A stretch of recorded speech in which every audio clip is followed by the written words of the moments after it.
Hey, welcome back. Fasten your seatbelts, as today we're going to cover a lot of ground. This lesson is about functions. A function is a block of code that can be written once and be used in multiple places in your program.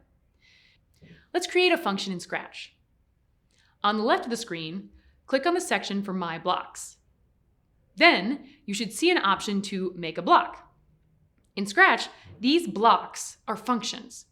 Click it and then name your function something that you can easily understand later.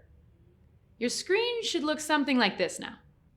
In our first example, we want to move our sprite in a square, that is 100 steps on each side. Here's one way to do this. This approach takes 13 lines of code. Let's substitute those 13 lines of code with the function. First, define the function.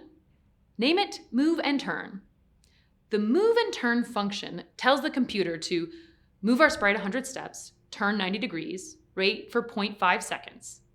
Our program would execute this function 4 times to complete a square using the repeat block.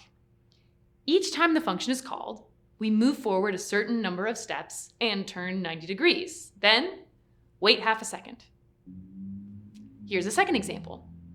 We want our sprite to move diagonally towards the bottom left corner when we press the A key or left arrow key. And we want to move diagonally towards the top right corner when we press the D key or right arrow key. Create 2 functions here and name them move right and move left. The move right function is defined to change X by 10 steps and Y by 10 steps.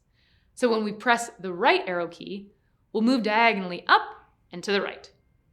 The move left function is defined to change X by -10 steps and Y by -10 steps. So we're moving diagonally down and to the left. Can you code the program that includes the functions? Go ahead, give it a try.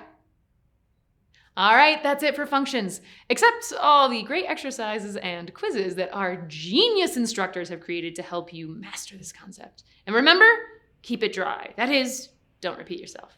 All right, I'll see you in the next lesson.